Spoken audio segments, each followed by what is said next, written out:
kasih. Assalamualaikum warahmatullahi wabarakatuh.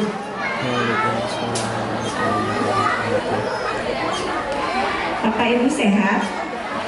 Alhamdulillah. Boleh kasih senyum yang paling manis Bapak Ibu? Untuk melenturkan wajah kita biar tetap awet muda. Pengen awet muda Bapak Ibu? Pengen. Ibu-ibu pengen tetap cantik? Mari kita banyak senyum, karena senyum itu adalah sodako. Sodako yang paling mudah kita lakukan di setiap waktu. Sudah senyum dengan anak-anak, ayah ibu? Sampun Jadi yang pertama kali kita senyumi ketika bangun tidur itu adalah suami dan anak-anak. Ya, jangan sampai di kantor baru bisa senyum. Oh, jangan sampai lihat HP baru senyum. Saya percaya insya Allah tidak, Bapak. Alhamdulillahirabbil alamin. Shalatu wassalamu ala asyrafil anbiya wal mursalin wa ala alihi wa ashabihi ajma'in. Allahumma shalli ala sayyidina Muhammadin wa ala alihi wa ashabihi wa man tabi'ahu bi ihsanin ila yaumiddin. Rabbi syrah li sadri wa yassir li amri wa hlul 'uqdatam min lisani yafqahu qawli. Alhamdulillah, mari kita mengucapkan syukur yang dalam atas semua nikmat yang sudah diberikan Allah kepada kita. Banyak atau sedikit Bapak Ibu nikmatnya? Banyak, bisa bangun dengan enak ya. Nah, ini di akhir pekan ini bisa apa lagi Bapak Ibu? Sampun sarapan Sudah Ya, sudah sarapan insya Allah. Bu Nina, saya kok melihat wajah-wajah ceria Bapak Ibu ya. Senang sekali, saya terharu ini dan merinding ya melihat semangat ayah dan bunda semua dan juga anak-anak untuk hadir di majelis ilmu ini. Pertama adalah memperingati Maulid Nabi, meskipun nanti masih di tanggal 28 kalau kalendernya, tapi insya Allah ini adalah bulan Maulid, kita sudah merayakannya. Alhamdulillah. Pertama-tama terima kasih atas kesempatan yang sudah diberikan ke saya untuk menemani Bunda Nina. Ini juga teman dari kelas 1, anak-anak kami bersama di kelas 6B sekarang. Ibu Nina Fitriana, ini saya tadi lihat riwayat pendidikannya luar biasa. Bapak Ibu, beliau SPD, jadi pendidikan beliau adalah bahasa Inggris.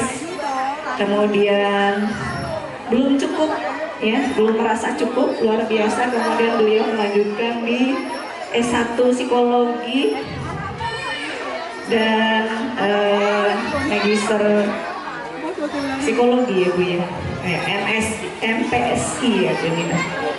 MPSI. Kemudian PhD-nya kalau tidak salah di Malaysia ya Bu Nina. Di Malaysia ya Beliau juga psikolog ayah dan bunda. Insya Allah kita bersyukur beliau berkenan hadir di tengah-tengah kita berbagi ilmunya yang insya Allah sangat kita butuhkan. Yang saya hormati juga Bapak Joko Winarto selaku manajer dari Yayasan Al-Mutiin.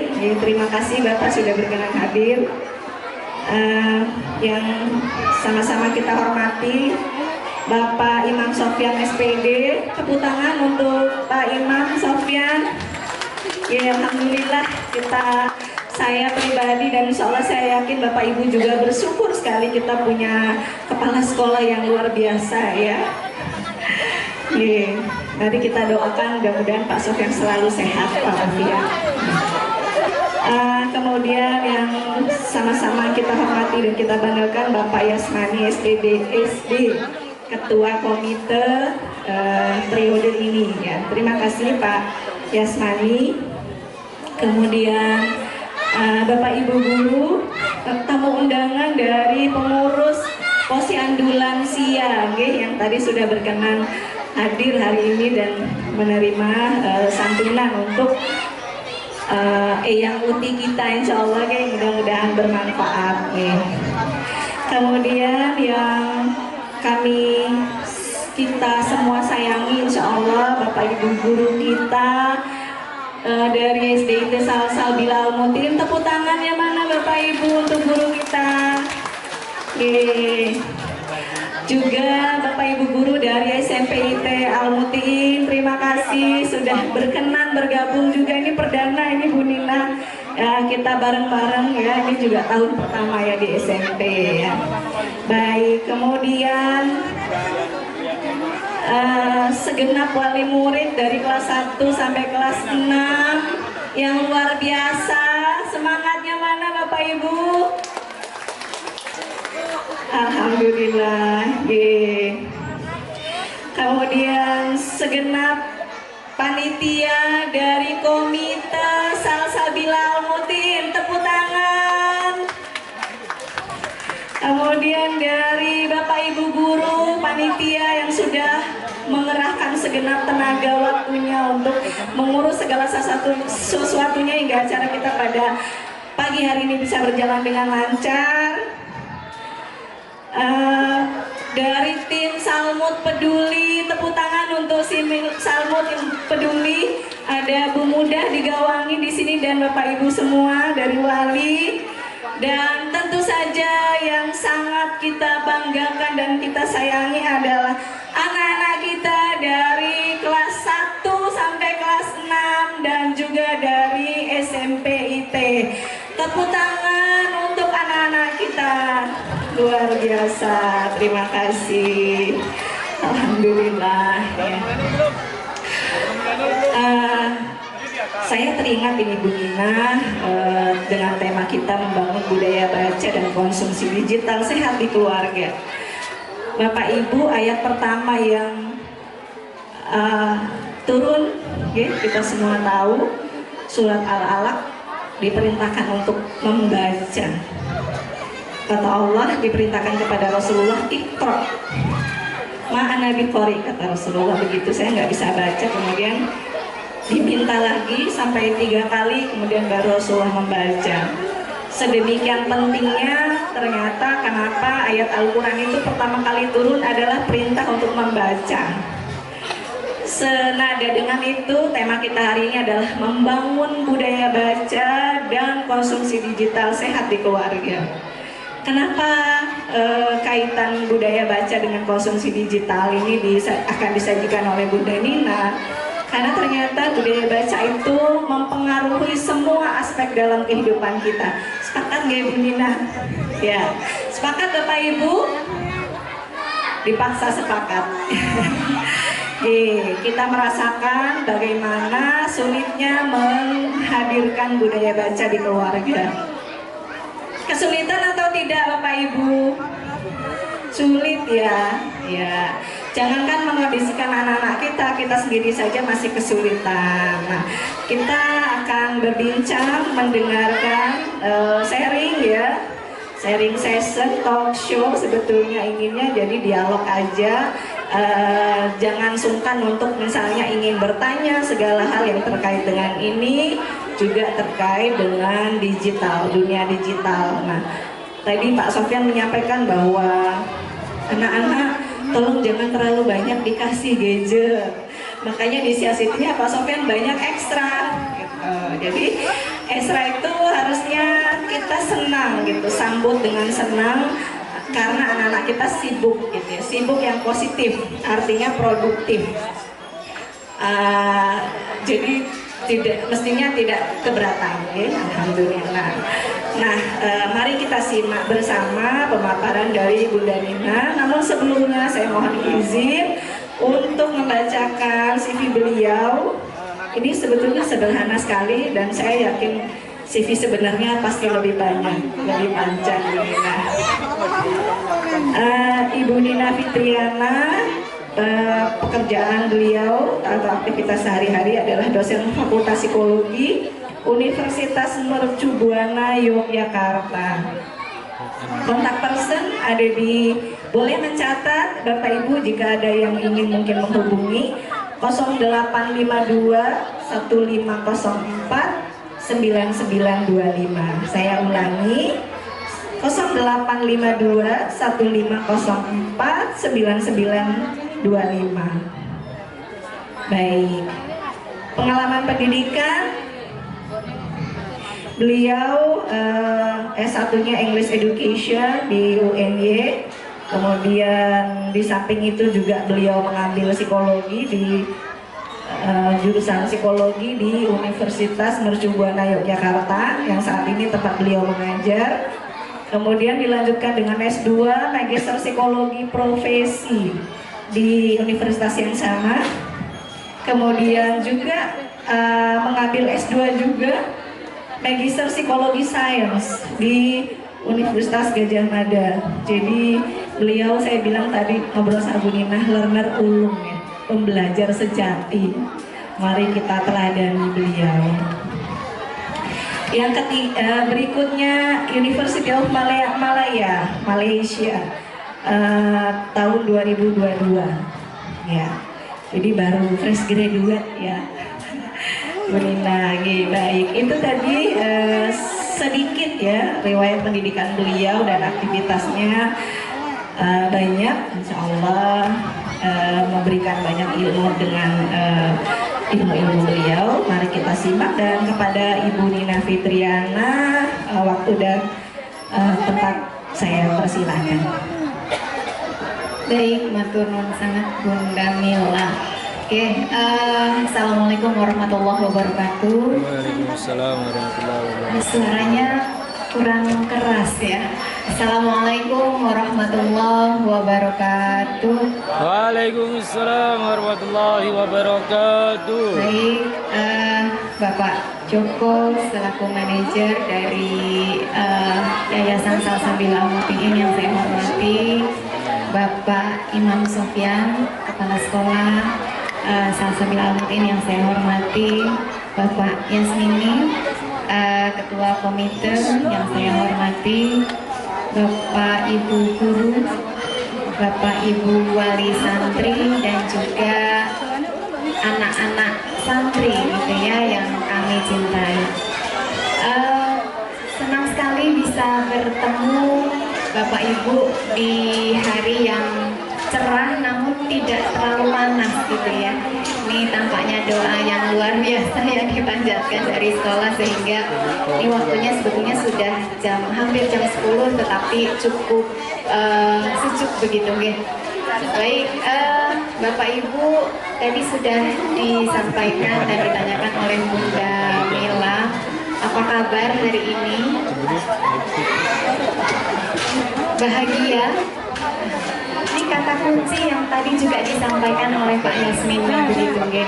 Jadi salah satu kunci kalau kita mau hidup lebih panjang dan juga lebih sehat adalah menjadi bahagia.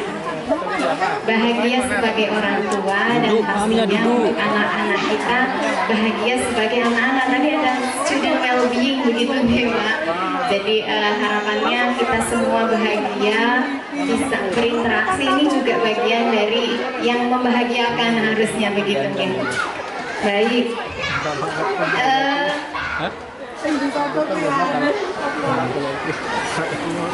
Nah, tema yang diberikan dari panitia kepada saya adalah membangun budaya baca dan konsumsi digital sehat di keluarga. Kata-kata membaca saya kira bukan hal yang baru begitu ya, bukan makanan yang unik yang itu tidak pernah kita temukan sebelumnya. Tetapi saya mungkin ingin bertanya, pertanyaannya adalah kenapa kok kita harus membaca gitu? Menurut Bapak Ibu alasannya apa ya? Ini saya pengen jalan-jalan tapi kayaknya menjadi tidak nyaman karena saya jadi lebih tinggi sendiri. Ini nggak apa-apa ya duduk di sana. Kenapa membaca? Ayo. Oke, ngomong biar tahu. Kalau nggak baca, kita nggak tahu. Walaupun membaca itu tidak selalu buku yang kita baca begitu ya. Membaca lingkungan, membaca gerak-gerik manusia, gerak-gerik tetangga gitu ya. Membaca simbol-simbol. Ini kok rame, ada apa ya? Ada acara apa ya? Itu juga adalah bagian dari membaca. Membaca situasi gitu ya. Jadi nggak selalu memang membaca itu adalah membaca buku, membaca Al-Quran pasti, tetapi juga membaca situasi yang itu juga penting begitu. Saya kira tadi sudah disampaikannya sebagai intro bahwa memang perintah yang pertama muncul adalah ikro begitu ya, bacalah. Maka mau tidak mau kita harus membaca. Saking pentingnya membaca, maka perayaan membaca itu banyak sekali Bapak Ibu. Ada yang mungkin sudah tahu hari apa begitu terkait dengan membaca. Ada hari apa? Kita Indonesia banyak banget harinya ya. Hari apa? Hari batik. Hari apa lagi? Hari Pramuka. Hari Senin, Selasa, Rabu boleh juga Bu, itu juga hari. Oke. Ada World Read Aloud Day. Ini hari membaca dengan nyaring sedunia. Ini ada harinya ternyata Bapak Ibu. Gitu ya, ini kita rayakan di 1 Februari, setiap 1 Februari. Ada satu bukunya, kenapa membaca dengan nyaring itu sangat penting dan bermanfaat bagi anak-anak kita. Nanti kita akan coba bahas, kapan sih kita mulai membacakan cerita, begitu ya. Kemudian ada International Children's Book Day. Nah, ini hari buku anak sedunia, gitu ya. Di saking pentingnya anak dan saking pentingnya membaca bagi anak. Kemudian berikutnya adalah World Book Day. Nah, ini diperingati 23 April. Pernah ada Bapak Ibu yang memperingati? Sama dengan ulang tahun saya gitu ya misalnya. Kemudian ada International Literacy Day. Kemudian ada juga ini International Literacy Day per September begitu, oke? Oke, betul. Baru saja kita lewati. Nah, Indonesia salah satunya punya Hari Buku Nasional. Nah, ini saking pentingnya membaca. Hanya saja Bapak Ibu, di satu sisi saya kira semua sepakat bahwa membaca itu penting. Tetapi di sisi lain, kita sebetulnya punya permasalahan yang cukup besar terkait dengan membaca. Begitu ya. Nah, memang kalau kita lihat data mengenai tentang huruf Indonesia, dari tahun ke tahun itu semakin menurun. Kita bisa lihat di sini. Jadi dari tahun 2012 ke tahun 2023, saya coba highlight pada usia 15 tahun ke atas begitu deh. Dari tahun ke tahunnya menurun, artinya bahwa semakin tahun semakin banyak orang yang memang mampu membaca, ya, atau bisa membaca. Begitu. Jadi data tersebut mengatakan dari 100 orang hanya 4 saja yang itu buta huruf atau tidak bisa membaca. Artinya jumlahnya cukup kecil. Tetapi ternyata kita tidak cuma butuh yang namanya mampu membaca. Kira-kira kita butuh apa ya? Bapak Ibu semua di sini saya kira yakin semua bisa baca ya? Saged ya? Saged ya? Biasanya yang dibaca setiap hari apa? WhatsApp, apalagi? Harus ada suaranya ini, saya tak mendekat ke situ ya. WhatsApp, terus apa lagi yang biasa Bapak Ibu baca? Termasuk media sosial nggak ini ya Bu Nina ya? Oh, media sosial ya, ada Instagram kalau itu dilihat ya gambarnya ya. Terus ada Line Today gitu, biasanya dibaca sebagai berita. Ada lagi yang lain?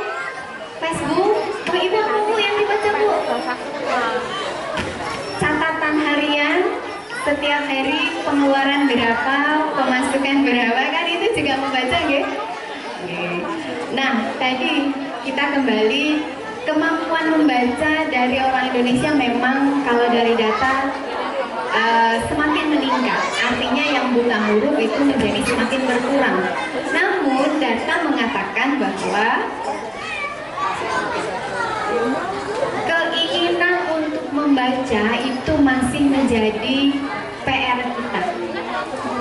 Tadi saya sampaikan, mampu aja nggak cukup, tapi kita harus punya greget yang luar biasa untuk kita membaca. Walaupun data dari ini hasil risetnya dari Perpustakaan Nasional begitu ya, bahwa ini minat baca orang Indonesia masih meningkat kok. Tapi saya kira kalau kita coba lihat begitu ya, di lingkungan sekitar kita minat membaca masih menjadi permasalahan dan masih menjadi PR. Buktinya apa nggih Bapak Ibu nggih? Kalau Bapak Ibu atau Bapak-bapak deh menunggu istrinya di mall belanja. Siapa yang suka dimintai istrinya untuk ngantar belanja ke pasar atau ke mall? Hampir semua mungkin deh. Saya kira biasanya nggak ikut jalan. Tapi yang bapak lakukan adalah ngapain Pak? Duduk ya, duduk sambil menunggu. Dan yang dibuka kira-kira apa nggih? HP gitu ya. Jadi ini menjadi satu cerita bahwa ternyata buku itu belum menjadi sesuatu yang cukup menarik di antara kita. Katanya begitu. Mari kita sambil bertanya pada masing-masing, saya setiap hari baca berapa buku ya, gitu ya, atau berapa lembar. Nah ini apa yang saya baca setiap harinya, gitu ya. Kita sambil berefleksi, sambil mengingat-ingat, termasuk karena kita punya tanggung jawab terhadap anak-anak kita. Anak kita setiap harinya apa yang dilihat, gitu ya. Itu yang harus juga kita perhatikan. Kalau mereka sudah diparingi HP, apa yang biasanya ditengok? Pernahkah Bapak Ibu memikirkan mengenai itu? Aksesnya sudah diberikan, kemudian yang dilihat setiap harinya apa? Kalau buku-buku apa yang mereka baca, kita coba refleksi termasuk diri saya. Begitu ya. Nah, saya punya 2 putra, satu kelas 6 dan satu kelas 2. Keluarga berusaha bagaimana sih pengen anak ini senang baca gitu ya. Nah, ada istilah yang namanya diet membaca. Kira-kira diet membaca ini apa ya Bapak Ibu ya? Diet itu berarti apa? Asupan makanan kan gitu. Diet makan berarti setiap hari saya harus makan apa? Nah, diet membaca ini hampir serupa. Setiap hari saya harus baca berapa buku, nah gitu ya. Buku apa yang harus saya baca dan atau berapa halaman yang harus saya baca. Untuk sampai kepada diet membaca, saya kira kita sepakat bahwa kemampuan membaca tidak cukup. Tetapi kita butuh yang namanya apa Bapak Ibu? Keinginan atau minat untuk membaca. Untuk bisa tadi, oh saya sehari pengen baca berapa halaman, berapa buku, atau berapa tulisan. Gitu ya. Nah, pertanyaannya adalah biar kita punya minat membaca yang bagus atau putra-putri kita punya minat membaca yang bagus, kira-kira kapan kita bisa bisa memperkenalkan mereka mengenai membaca? Monggo, mungkin ibu di paling pojok di bawah pohon yang rindang, sejuk sepoi-sepoi ge. Ya kira-kira kapan ge ibu waktu yang tepat yang bisa kita lakukan untuk kita memperkenalkan membaca? Monggo Bunda dijawab. Siapa tahu nanti dapat door prize. Iya, nanti Pak Satya memberikan door prize juga. Monggo Bu, wah ini ngerjain Bu Dina ini, saya suruh teriak gitu. Jawab aja kok. Boleh, kapan kira-kira?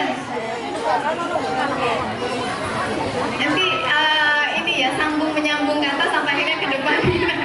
Oke. Monggo Bunda jilbab biru. Sedari dini. Oke, sedari dininya kira-kira kapan ya? Dari sejak di dalam kandungan. Dari sejak di dalam kandungan kata Bunda. Sejak di dalam kandungan. Oke. Terus ya kalau bisa mulai dari situ deh. Nah, pertanyaannya adalah banyak orang tua, saya kira bukan yang di sini, berpikir bahwa membaca itu sama dengan belajar, sehingga kapan kita memperkenalkan membaca itu ya ketika anak sekolah dan mereka ketika belajar, kan begitu. Tetapi ternyata hasil dari beberapa riset mengatakan anak itu perlu kita kenalkan dengan membaca. Saya kira sepakat sejak dari dini, karena ini akan menjadi kesiapan mereka untuk bisa belajar di sekolah, justru begitu ya. Kemudian kapan gitu waktunya, kan kita butuh sesuatu yang spesifik. Semakin spesifik tujuan kita katanya akan semakin mudah tercapai. Saya coba analogikan, kelompok kita saya akan bagi dua gitu ya, sebelah kiri dan juga sebelah kanan. Ke kelompok yang sebelah kiri saya akan katakan bahwa setelah ini kita makan-makan di rumahnya Pak Herman gitu ya. Rumahnya adalah di daerah Sleman. Kemudian ke kelompok yang sebelah kanan saya coba katakan, setelah ini kita makan-makan di rumahnya Pak Herman, alamatnya adalah Perum Gria Kartika 1A Belendangan Berbas Sleman 57773 misalnya begitu. Kira-kira dari dua kelompok ini manakah yang paling mudah mencapai rumah kami? Kiri apa kanan saya? Kanan. Kenapa kira-kira? Karena punya tujuan yang spesifik. Semakin spesifik tujuan kita, semakin mudah untuk kita mendapatkannya. Karena semua usaha, semua tenaga kita coba arahkan ke satu tujuan tersebut. Termasuk ketika tadi kita menjawab, atau kapan punya anak yang ketiga, kapan ya, secepat mungkin gitu. Itu kan tidak spesifik ya Bapak Ibu gitu. Jadi butuh waktu yang spesifik. Termasuk tadi kapan memperkenalkan membaca. Sejak bayi dilahirkan. Bapak Ibu sudah punya putra berapa? 5. Ada yang 5, ada yang 2, ada yang 2, ada yang 7, 3. Ya, ilmu saya jauh lebih pendek dibandingkan dengan ilmu Bapak Ibu yang putranya sudah jauh lebih banyak begitu ya. Nah, yang bisa kita lakukan konon katanya biar anak kita suka membaca adalah memperkenalkan membaca mulai dari mereka lahir. H+1 deh gitu ya. Jadi lahirnya hari kemarin, hari ini sudah kita bacakan cerita. Jadi nanti kok aneh gitu ya. Memang tampak mungkin agak lucu, tetapi memang yang bisa kita lakukan adalah memperkenalkan sejak dari dini. Sejak mereka lahir begitu. Kita bacakan cerita. Bu, saya itu sudah punya putra 6. Apakah berarti saya harus punya putra lagi gitu ya, biar saya nanti bisa atau kami membaca membacakan cerita gitu pada si anak ketika mereka umur atau ketika mereka sudah dilahirkan. Nah ini nanti bisa kita jawab. Jawabannya adalah kalaupun putra putri kita sudah tidak lagi balita atau sudah melewati hari pertama hidupnya begitu ya, ini sudah usianya 7 tahun, 8 tahun dan sebagainya, kita masih bisa melakukan beberapa hal. Saya kira ini bukan ilmu yang juga asing begitu ya, Bapak Ibu mungkin juga sudah melakukannya. Yang pertama, konon katanya yang bisa kita lakukan adalah mengajak anak kita bercerita. Cerita tentang apa? Cerita mengenai kekaguman kita pada orang-orang yang suka membaca. Pernahkah Bapak Ibu melakukan itu? Ini loh Dek, ini ada istilahnya ya, kutu buku gitu ya. Ceritanya si kutu buku itu seperti apa, kita tunjukkan kekaguman kita terhadap anak-anak yang memang suka membaca, itu bisa kita lakukan. Kemudian yang berikutnya adalah kita sebagai penyebar iklan gitu ya. Bapak Ibu di sini sudah punya kendaraan roda 4 tertentu. Mereknya apa ya? Ada yang Toyota gitu ya, dengan merek tertentu, ada yang Hyundai dan lain sebagainya.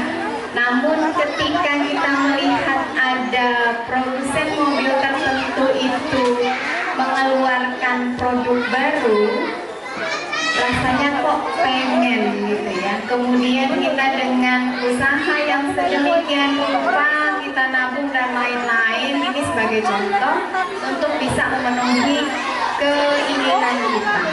Artinya iklan dari produsen mobil itu sangat luar biasa menggugah kita. Nah itu juga yang bisa kita lakukan untuk anak-anak kita, bagaimana kita bisa mengiklankan betapa menyenangkannya membaca. Ini loh Dek, kalau baca itu bisa begini. Kemudian yang juga bisa kita lakukan adalah memberikan kesempatan kepada putra-putri kita untuk bisa dekat dengan buku. Bahkan menjadikan buku itu sebagai bantal ketika mereka tidur. Kalau saya baca beberapa buku terkait dengan bagaimana membuat anak gila membaca, ada yang sampai ceritanya bahwa si ibu atau si bapak itu membacakan cerita sampai jam 2 malam, sampai jam 3 pagi. Kemudian anak tidur, bukunya basah karena kena ompol. Nah sampai seperti itu begitu Bapak Ibu. Itu yang banyak juga dialami oleh para creator, pejuang buku ya. Anaknya, putranya bisa senang dengan membaca. Adakah di antara Bapak Ibu yang punya pengalaman yang serupa, dipaksa anaknya untuk tetap melek walaupun kita udah ngantuk, kemudian anaknya nggak mau tidur karena pengen dibacain cerita? Kalau itu terjadi, harusnya kita bersyukur. Itu menjadi salah satu tanda bahwa putra-putri kita kelak nanti menjadi kutu buku atau gila membaca. Begitu ya. Kemudian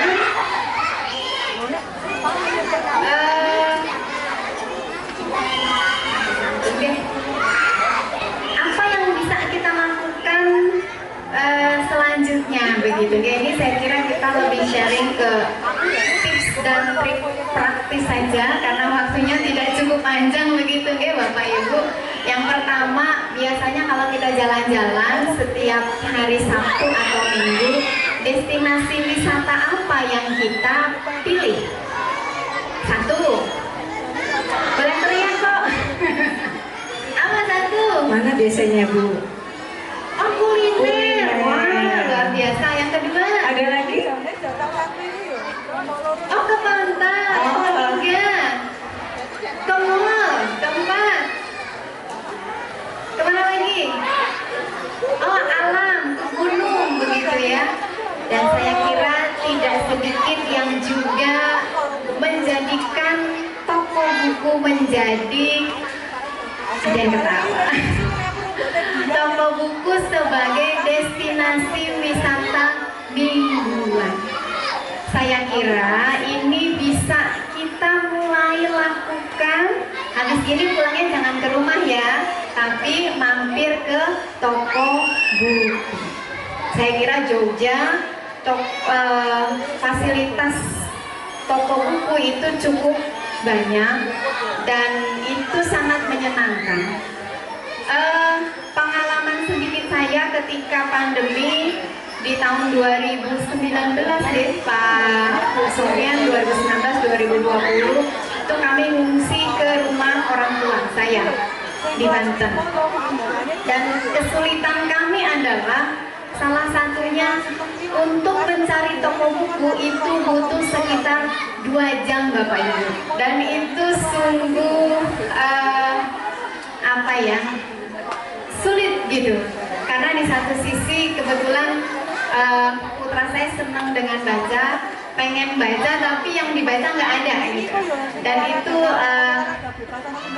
sungguh hebat, harus cari toko buku. Dan kita ada di Jogja bisa tengok kiri ketemu toko buku, tengok kanan ketemu toko buku, dan itu luar biasa. Saya kira nikmat yang kita perlu syukuri. Oke, habis ini jangan langsung pulang ke rumah deh. Pulangnya mampir ke toko buku dulu, beli beberapa buku, baru setelah itu pulang. Kemudian ada perpustakaan di Jogja juga banyak. Di daerah paling dekat dengan sekolah kita adalah di sampingnya JEC ya, di daerah situ Bapak Ibu bisa datang ke situ. Tempatnya juga enak, ada kursi yang anak-anak bisa sambil tiduran sambil baca, itu luar biasa menyenangkan. Kenapa saya katakan menyenangkan?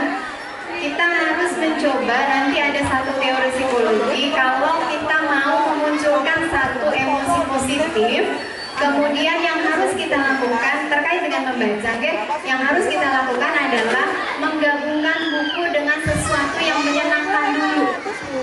Caranya gimana nanti di slide berikutnya. Kemudian yang ketiga adalah membaca bersama ayah dan ibu.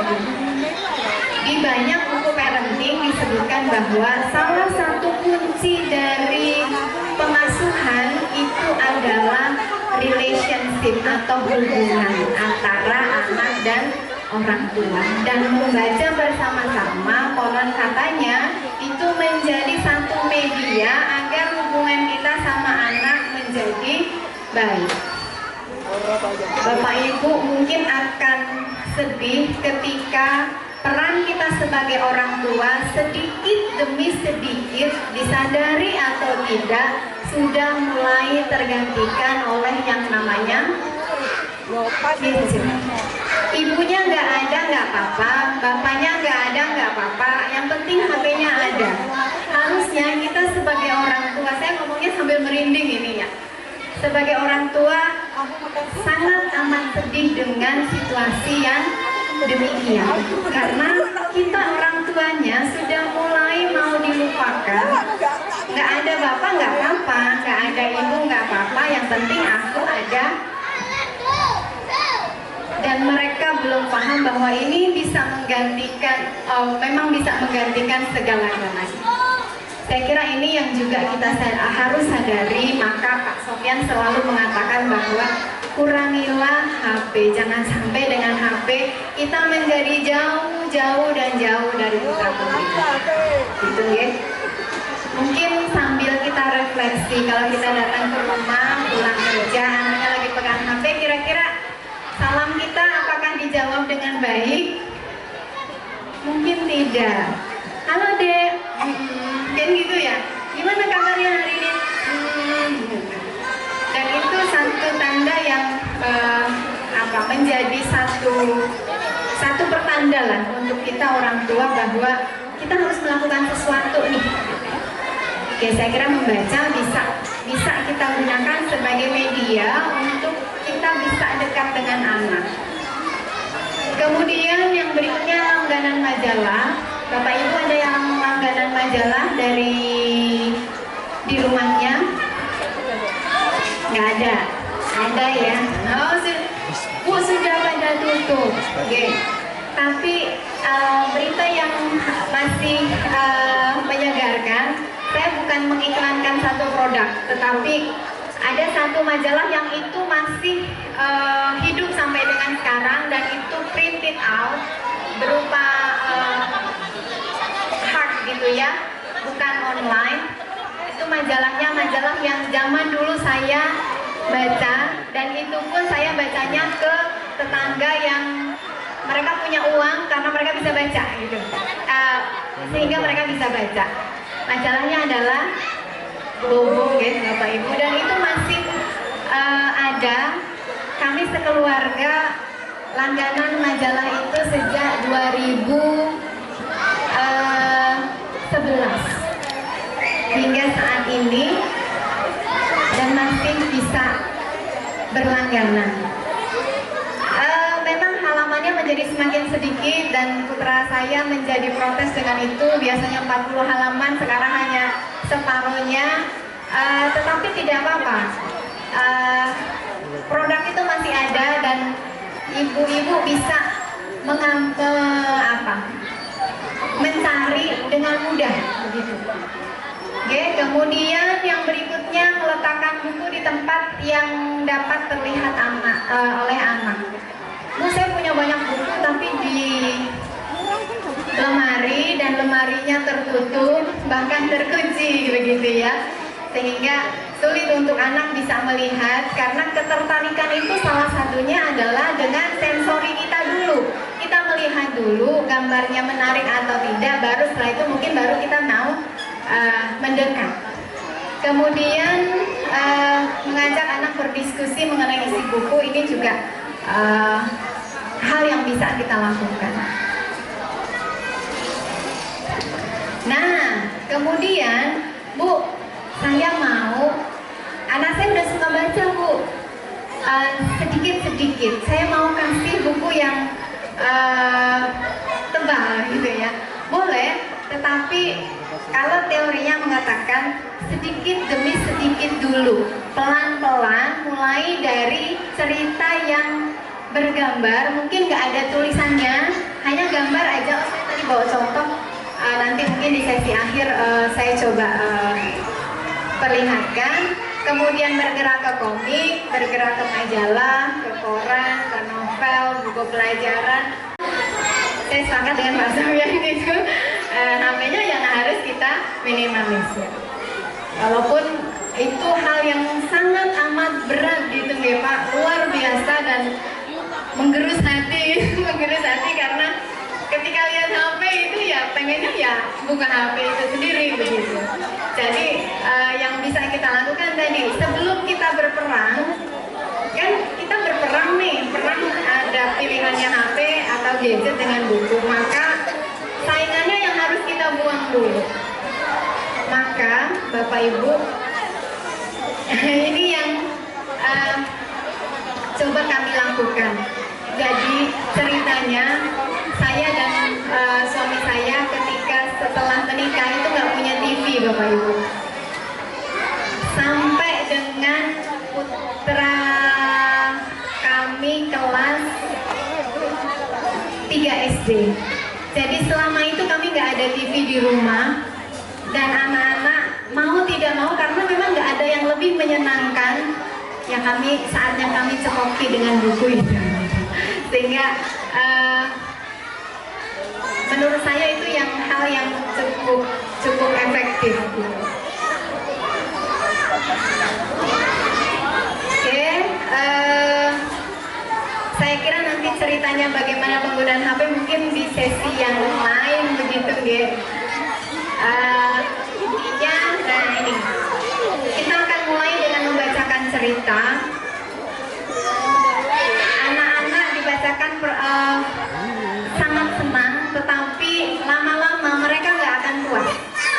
dengan apa yang kita ceritakan, dan akhirnya mereka akan mencari untuk membaca sendiri. Nah, ketika sampai pada titik ini, saya kira kita sebagai orang tua senang gitu ya, jadi karena mereka tadi sudah mulai nggak puas ketika dibacakan, dan kita mungkin berhenti saatnya untuk membacakan sampai larut malam, dan mereka bisa membaca buku sendiri. Nah, Bu, teorinya kayak apa gitu ya? Karena saya tadi kayaknya ini perlu sedikit dengan teori begitu ya. Jadi menurut salah satu teorinya di psikologi dikatakan bahwa kalau satu perilaku itu diikuti oleh satu hadiah, maka perilaku itu akan cenderung diulangi. Maka kita bisa gunakan atau memberikan hadiah untuk anak-anak kita yang senang membaca. Atau hadiahnya itu adalah dari buku itu sendiri, karena buku itu menyenangkan. Kesenangannya itu menjadi hadiah bagi mereka.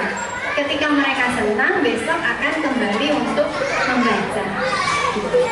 Kemudian semakin banyak hadiahnya, perilakunya juga akan semakin banyak. Semakin banyak dia menemukan kesenangan dari buku, maka dia akan juga semakin banyak membaca bukunya.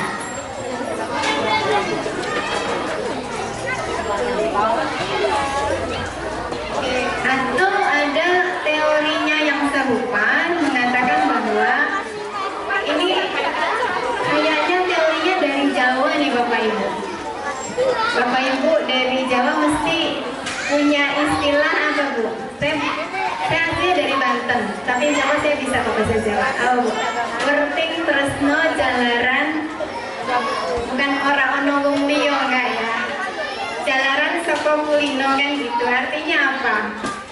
Senang karena sering dilakukan, kebiasaan.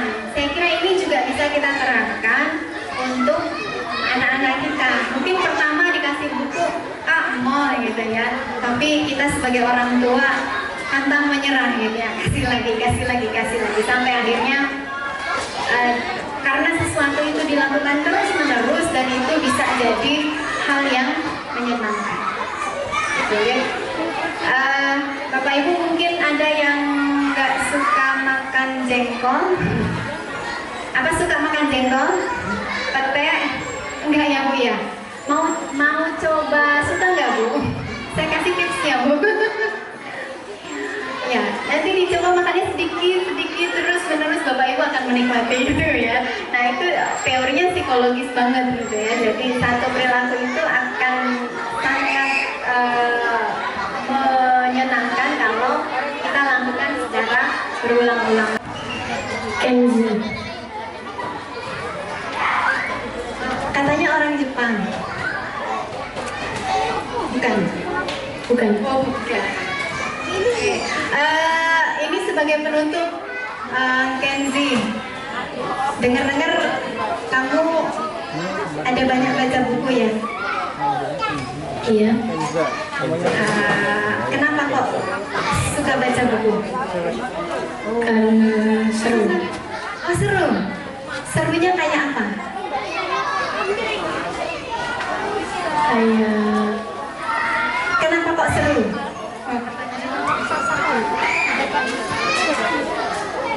karena bisa membuat aku lebih tenang. Oh gitu. Buku apa yang dibaca?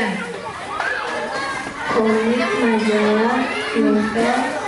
Komik, majalah, novel. Kalau komiknya apa? Donald Bebek. Oh, Donald Bebek. Selain Donald Bebek,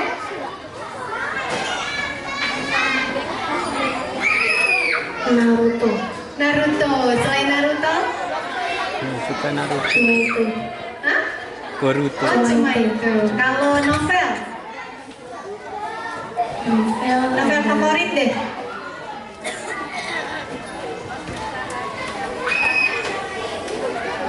Negeri Lima Menara. Oh, Negeri Lima Menara. Sudah baca berapa novel? Kira-kira 13. 13. Apa aja? Boleh disebutin nggak? Boleh. Boleh. Negeri Lima Menara, Tanah Tiga Warna, Rantau Satu Muara, Anak Rantau, Laskar Pelangi, Edensor, Mariama Kapok, Sang Pemimpi. Ada lagi? Perguruan jiwa baca semua. Yang terakhir Rota ya. Beri Ramadan buat pemuas, Oke. pulang, Pulang. negeri di ujung tanduk, Oke. 99 cahaya di langit Eropa, sama bulan terbelah di langit Amerika. Bulan terbelah di langit Amerika. Sejujurnya saya pun belum pernah baca.